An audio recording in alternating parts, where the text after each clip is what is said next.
ಎಲ್ಲರಿಗೂ ನಮಸ್ಕಾರ. ಇವತ್ತಿನ ಈ ಕ್ಲಾಸ್ಗೆ ನಿಮ್ಮೆಲ್ಲರಿಗೂ ಸ್ವಾಗತ. ಇವತ್ತು ನಾವು ಆರ್ಗ್ಯಾನಿಕ್ ಕೆಮಿಸ್ಟ್ರಿಯಲ್ಲಿ ತುಂಬಾನೇ ಇಂಪಾರ್ಟೆಂಟ್ ಆಗಿರೋ ಒಂದು ಟಾಪಿಕ್ ರಿಯಾಕ್ಟಿವ್ ಮಿಥಿಲಿನ್ ಕಾಂಪೌಂಡ್ಸ್ ಬಗ್ಗೆ ಕಲಿಯೋಣ. ಕಾಂಪಿಟೇಟಿವ್ ಎಕ್ಸಾಮ್ಸಲ್ಲಿ ಈ ಟಾಪಿಕ್ ಮೇಲೆ ಖಂಡಿತ ಪ್ರಶ್ನೆಗಳು ಬಂದೇ ಬರುತ್ತೆ. ಸೊ ಬನ್ನಿ ಇದನ್ನು ಸಿಂಪಲ್ ಆಗಿ ಅರ್ಥ ಮಾಡ್ಕೊಳ್ಳೋಣ. ಸರಿ, ಶುರು ಮಾಡೋಣ ಅಲ್ವಾ? ನೋಡಿ, ಈ ಪೂರ್ತಿ ಚಾಪ್ಟರ್ ಅನ್ನ ಅರ್ಥ ಮಾಡ್ಕೊಳ್ಳೋಕೆ ನಾವು ಮೊದಲು ಕೇಳ್ಕೋಬೇಕಾದ ಪ್ರಶ್ನೆ ಒಂದೇ. ಒಂದು ಮೀಥೈಲಿನ್ ಗ್ರೂಪ್ ಯಾಕೆ ಮತ್ತು ಹೇಗೆ ಆಕ್ಟಿವ್ ಆಗತ್ತೆ, ಅಂದ್ರೆ ಯಾಕೆ ಅಷ್ಟು ರಿಯಾಕ್ಟಿವ್ ಆಗತ್ತೆ? ಇದಕ್ಕೆ ಉತ್ತರ ಸಿಕ್ಕಿದ್ರೆ ಉಳಿದಿಟ್ಟೆಲ್ಲ ತುಂಬಾನೇ ಸುಲಭ. ಇವತ್ತಿನ ಕ್ಲಾಸಲ್ಲೇ ನಾವೇನೆಲ್ಲ ಕವರ್ ಮಾಡ್ತೀವಿ ಅಂತ ಒಂದು ಸಣ್ಣ ನೋಟ ನೋಡೋಣ.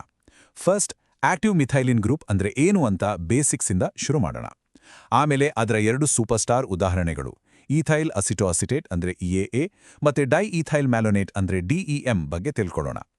ಆಮೇಲೆ ಒಂದು ಸ್ಪೆಷಲ್ ಪ್ರಾಪರ್ಟಿ ಕೀಟೋ ಈನಾಲ್ ಟಾಟೋಮೆರಿಸಮ್ ಅನ್ನೋದಿದೆಯಲ್ಲ, ಅದರ ಬಗ್ಗೆ ಡೀಟೇಲ್ ಆಗಿ ನೋಡಿ. ಕೊನೆಗೆ ಕೆಲವು ಇಂಪಾರ್ಟೆಂಟ್ ಸಿಂಥೆಟಿಕ್ ರಿಯಾಕ್ಷನ್ಸ್ ಬಗ್ಗೆ ಕಲಿಯೋಣ. ಹಾಗಂದ್ರೆ ನಮ್ಮ ಮೊದಲನೇ ಮತ್ತು ಅತೀ ಮುಖ್ಯವಾದ ಕಾನ್ಸೆಪ್ಟ್ಗೆ ಹೋಗೋಣ.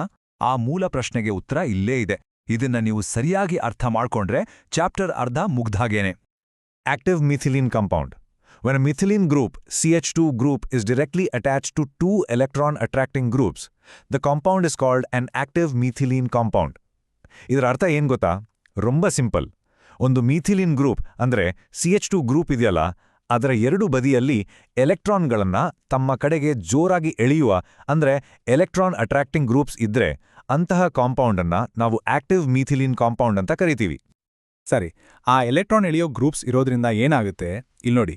ಈ ಮೀಥಿಲಿನ್ ಗ್ರೂಪ್ CH2 ಗ್ರೂಪ್ ಮಧ್ಯದಲ್ಲಿದೆ. ಅದರ ಎರಡೂ ಪಕ್ಕ ಕೀಟೋನ್ ಅಥವಾ ಸೈನೈಡ್ನಂತಹ electron withdrawing groups EWGs attach ಆಗಿರುತ್ತೆ.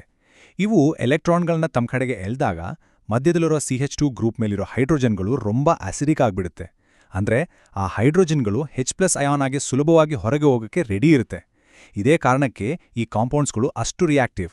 ನಮ್ಮ ಸ್ಟಾರ್ ಎಕ್ಸಾಂಪಲ್ಸ್ EAA ಮತ್ತು DEMS ಇದೇ ಕ್ಯಾಟಗರಿಗೆ ಸೇರಿದ್ದು.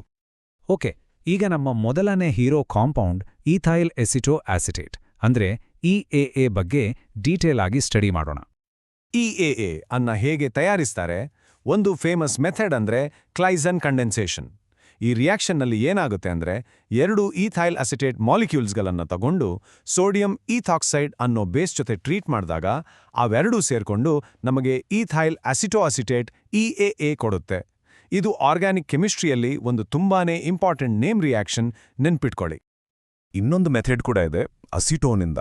ಇಲ್ಲಿ ಅಸಿಟೋನನ್ನ ரொம்ப ಹೈ ಟೆಂಪರೇಚರ್ಗೆ ಬಿಸಿ ಮಾಡಿದಾಗ ಅದು ಕೀಟೀನ್ ಅನ್ನೋ ಒಂದು ಅನ್ಸ್ಟೇಬಲ್ ಮಾಲಿಕ್ಯೂಲ್ ಆಗಿ ಕನ್ವರ್ಟ್ ಆಗುತ್ತೆ. ಆಮೇಲೆ ಕೆಲವು ಸ್ಟೆಪ್ಸ್ ಆದ ನಂತರ ಇದೇ ಕೀಟೀನ್ ನಮಗ್ ಬೇಕಾಗಿರೋ EAA ಆಗಿ ಬದಲಾಗುತ್ತೆ. EAA ನೋಡಕ್ಕೆ ಹೇಗಿರುತ್ತೆ? ಅದರ ಫಿಸಿಕಲ್ ಪ್ರಾಪರ್ಟೀಸ್ ನೋಡೋದಾದ್ರೆ ಇದು ಒಂದು ಬಣ್ಣ ಇಲ್ಲದ ದ್ರವ ಅಂದ್ರೆ ಕಲರ್ಲೆಸ್ ಲಿಕ್ವಿಡ್. ಇದರ ಬಾಯ್ಲಿಂಗ್ ಪಾಯಿಂಟ್ 454 ಕೆಲ್ವಿನ್. ಇದು ನೀರಿನಲ್ಲಿ ಅಷ್ಟಾಗಿ ಕರಗಲ್ಲ, ಆದರೆ ಆಲ್ಕೋಹಾಲ್ ಮತ್ತೆ ಈಥರ್ನಂತಹ ಆರ್ಗ್ಯಾನಿಕ್ ಸಾಲ್ವೆಂಟ್ಸ್ ಅಲ್ಲಿ ಪೂರ್ತಿಯಾಗಿ ಕರಗಿ ಹೋಗುತ್ತೆ. ಈಗ ಬಂತು ನೋಡಿ, EAA ಒಂದು ತುಂಬಾನೇ ಸ್ಪೆಷಲ್ ಮತ್ತು ಇಂಪಾರ್ಟೆಂಟ್ ಪ್ರಾಪರ್ಟಿ, ಅದೇ ಕೀಟೋ ಈನಾಲ್ ಟಾಟೋಮೆರಿಸಮ್. ಎಕ್ಸಾಮ್ ದೃಷ್ಟಿಯಿಂದ ನೋಡಿದ್ರೆ ಇದು very important concept. Keto enol tautomerism, a phenomenon where a compound exists in two forms that are in equilibrium, a keto form and an enol form. ಇದರರ್ಥ ಒಂದೇ compound, ಆದರೆ ಅದು ಎರಡೂ ಬೇರೆ ಬೇರೆ ರೂಪದಲ್ಲಿರುತ್ತೆ ಮತ್ತು ಆ ಎರಡು ರೂಪಗಳು ಒಂದರಿಂದ ಇನ್ನೊಂದಕ್ಕೆ ಬದಲಾಗ್ತಾ ಒಂದು ಸಮತೋಲನದಲ್ಲಿ ಅಂದ್ರೆ ಈಕ್ವಿಲಿಬ್ರಿಯಂನಲ್ಲಿ ಇರುತ್ತೆ. ಆ ಎರಡು ರೂಪಗಳು ಯಾವೋ? ಒಂದು ಕೀಟೋ ಫಾರ್ಮ್, ಇನ್ನೊಂದು ಈನಾಲ್ ಫಾರ್ಮ್. EAAಯಲ್ಲಿ ಆ ಎರಡು ರೂಪಗಳು ಹೇಗಿರುತ್ತೆ ಅಂತ ನೋಡೋಣ. ಎಡಗಡೆ ಇರೋದು ಕೀಟೋ ಫಾರ್ಮ್. ಇದರಲ್ಲಿ C+O ಅಂದರೆ ಕಾರ್ಬನಿಲ್ ಗ್ರೂಪ್ ಇರೋದನ್ನು ನೀವು ನೋಡ್ಬೋದು. ಬಲಗಡೆ ಇರೋದು ಈನಾಲ್ ಫಾರ್ಮ್. ಅದರ ಹೆಸರಲ್ಲೇ ಇದೆ ನೋಡಿ, ಈನ್ ಅಂದರೆ ಡಬಲ್ ಬಾಂಡ್, ಓಲ್ ಅಂದರೆ ಆಲ್ಕೋಹಾಲ್ ಗ್ರೂಪ್. ಸೊ ಇದರಲ್ಲಿ C+C ಮತ್ತು OH ಗ್ರೂಪ್ ಎರಡೂ ಇರುತ್ತೆ. ಸರಿ, ಈ ಎರಡು ರೂಪಗಳಲ್ಲಿ ಯಾವುದು ಜಾಸ್ತಿ ಸ್ಟೇಬಲ್? ಈ ಚಾರ್ಟ್ ನೋಡಿ ನಿಮ್ಗೆ ಕ್ಲಿಯರ್ ಆಗಿ ಗೊತ್ತಾಗುತ್ತೆ. EA ಮಾಲಿಕ್ಯೂಲ್ಗಳು ಸುಮಾರು 93% ಕೀಟೋ ರೂಪದಲ್ಲೇ ಇರಲು ಇಷ್ಟಪಡುತ್ತೆ ಮತ್ತು ಕೇವಲ 7% ಮಾತ್ರ ಈನಾಲ್ ರೂಪದಲ್ಲಿ ಇರುತ್ತೆ. ಇದರರ್ಥ ಕೀಟೋ ಫಾರ್ಮ್ ತುಂಬಾ ಸ್ಟೇಬಲ್.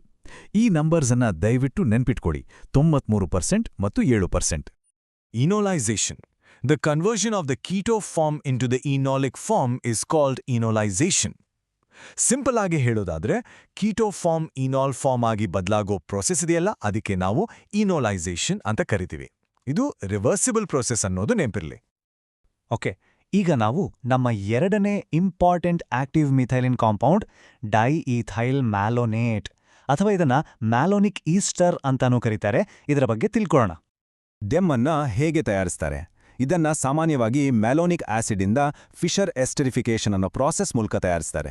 ಈ ರಿಯಾಕ್ಷನ್ನಲ್ಲಿ ಮ್ಯಾಲೋನಿಕ್ ಆಸಿಡ್ ಜೊತೆ ಇಥೈಲ್ ಆಲ್ಕೋಹಾಲ್ ಮತ್ತು ಸ್ವಲ್ಪ ಸಲ್ಫ್ಯೂರಿಕ್ ಆಸಿಡ್ ಹಾಕಿ ಹೀಟ್ ಮಾಡಿದ್ರೆ ನಮಗೆ ಡೈಇಥೈಲ್ ಮ್ಯಾಲೋನೇಟ್ ಸಿಗುತ್ತೆ. ಇಎಎ ಮತ್ತು ಡಿಎಂ ಅನ್ನ ಕಂಪೇರ್ ಮಾಡಿದ್ರೆ ಒಂದು ಇಂಟ್ರೆಸ್ಟಿಂಗ್ ವಿಷಯ ಗೊತ್ತಾಗತ್ತೆ. ಡಿಇಎಂನ ಬಾಯ್ಲಿಂಗ್ ಪಾಯಿಂಟ್ 442K ಇಎಎಗಿಂತ 454K ಜಾಸ್ತಿ ಇದೆ. ಆದರೆ ರಿಯಾಕ್ಟಿವಿಟಿ ವಿಷಯಕ್ಕೆ ಬಂದರೆ ಇಎಎನೇ ಹೆಚ್ಚು ರಿಯಾಕ್ಟಿವ್. ಯಾಕೆ ಹೀಗೆ? ಯಾಕಂದ್ರೆ ಡಿಇಎಂನಲ್ಲಿರೋ ಎಲೆಕ್ಟ್ರಾನ್ ಶೇಲಿಗ ಗ್ರೂಪ್ಸ್ ಇಎಇಎನ್ನಲ್ಲಿರೋ ಗ್ರೂಪ್ಸ್ಗಿಂತ ಸ್ವಲ್ಪ ವೀಕ್. ಹಾಗಾಗಿ ಮೀಥೈಲಿನ್ ಗ್ರೂಪನ್ನು ಅಷ್ಟು ಸ್ಟ್ರಾಂಗ್ ಆಗಿ ಆಕ್ಟಿವೇಟ್ ಮಾಡಲ್ಲ. ಇಲ್ಲಿಯವರೆಗೆ ನಾವು ಈ ಕಾಂಪೌಂಡ್ಗಳ ಪರಿಚಯ ಮಾಡ್ಕೊಂಡ್ವಿ. ಈಗ ಇವುಗಳನ್ನ ಬಳಸಿ ಯಾವೆಲ್ಲ ಅದ್ಭುತವಾದ ರಿಯಾಕ್ಷನ್ಗಳನ್ನ ಮಾಡ್ಬೋದು ಅಂತ ನೋಡೋಣ ಬನ್ನಿ. ಎಕ್ಸಾಮ್ಸ್ಗೆ ಈ ಪಾರ್ಟ್ ತುಂಬಾನೇ ಇಂಪಾರ್ಟೆಂಟ್. ಎಎ ಅನ್ನೋದು ಒಂದು ಮಲ್ಟಿ ಟ್ಯಾಲೆಂಟೆಡ್ ಕಾಂಪೌಂಡ್ ಇದ್ದಾಗೆ. ಈ ಟೇಬಲ್ ನೋಡಿ. ಒಂದೇ ಎಎಯಿಂದ ನಾವು ಬೇರೆ ಬೇರೆ ಕಂಡೀಷನ್ಸ್ ಬಳಸಿ ಕೀಟೋನ್ ತಯಾರಿಸ್ಬೋದು ಅಥವಾ ಕಾರ್ಬಾಕ್ಸಿಲಿಕ್ ಆಸಿಡ್ ಕೂಡ ತಯಾರಿಸ್ಬೋದು. ಅಷ್ಟೇ ಅಲ್ಲ, ಯೂರಿಯಾ ಜೊತೆ ರಿಯಾಕ್ಟ್ ಮಾಡಿಸಿ 4-ಮಿಥೈಲ್ ಯುರಾಸಿಲ್ನಂತಹ ಕಾಂಪ್ಲೆಕ್ಸ್ ಮಾಲಿಕ್ಯೂಲ್ಗಳನ್ನು ಕೂಡ ಸಿಂಥಸೈಸ್ ಮಾಡ್ಬೋದು. ಒಂದು ಸ್ಪೆಸಿಫಿಕ್ ಎಕ್ಸಾಂಪಲ್ ನೋಡೋಣ. ಇಎಎ ಹೈಡ್ರಾಕ್ಸಿಲಮೈನ್ ಜೊತೆ ರಿಯಾಕ್ಟ್ ಆದಾಗ ನಮಗೆ ಮಿಥೈಲ್ ಐಸೋಆಕ್ಸಜೋಲ್ ಅನ್ನೋ ಒಂದು ಪ್ರಾಡಕ್ಟ್ ಕೊಡುತ್ತೆ. ಈ ರೀತಿ ಇಎಎ ಬಳಸಿ ಬೇರೆ ಬೇರೆ ತರಹದ ಹೆಟರೋಸೈಕ್ಲಿಕ್ ಕಾಂಪೌಂಡ್ಗಳನ್ನು ಕೂಡ ತಯಾರಿಸಬಹುದು. ಡಿಎಂ ಕೂಡ ಏನೂ ಕಮ್ಮಿ ಇಲ್ಲ.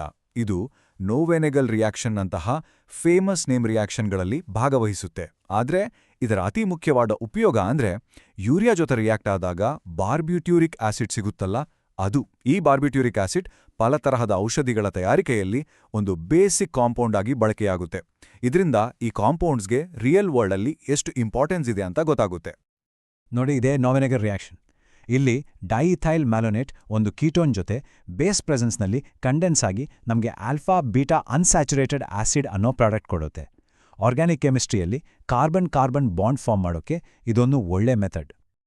ಸರಿ, ಈಗ ನಿಮಗೆ ಆಕ್ಟಿವ್ ಮಿಥೈಲಿನ್ ಗ್ರೂಪ್ ಅಂದ್ರೆ ಏನು, ಅದರ ಹಿಂದಿನ ಸೀಕ್ರೆಟ್ ಏನು, ಅದರ ಪ್ರಮುಖ ಕಾಂಪೌಂಡ್ಗಳಾದ ಇಎಎ ಮತ್ತು ಡಿಇಎಂ ಮತ್ತು ಅವುಗಳ ಇಂಪಾರ್ಟೆಂಟ್ ರಿಯಾಕ್ಷನ್ಗಳು ಯಾವುವು ಅನ್ನೋದರ ಬಗ್ಗೆ ಒಂದು ಕ್ಲಿಯರ್ ಐಡಿಯಾ ಸಿಕ್ಕಿದೆ ಅಂತ ಅನ್ಕೋತೇನೆ.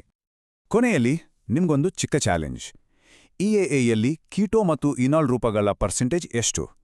ಸ್ವಲ್ಪ ಯೋಚನೆ ಮಾಡಿ. ನಾವೀಗ ತಾನೇ ಇದರ ಬಗ್ಗೆ ಮಾತಾಡಿದ್ವಿ. ನಿಮಗೆ ಉತ್ತರ ನೆನಪಿದೆಯಾ? ಸರಿಯಾದ ಉತ್ತರ ಆಪ್ಷನ್ ಬಿ, 93% ಕೀಟೋ ಮತ್ತು 7% ಇನಾಲ್. ಈ ವ್ಯಾಲ್ಯೂನ ಮರಿಬೇಡಿ. ಸರಿ, ಮುಂದಿನ ಕ್ಲಾಸಲ್ಲಿ ಮತ್ತೆ ಸಿಗೋಣ. ಧನ್ಯವಾದಗಳು.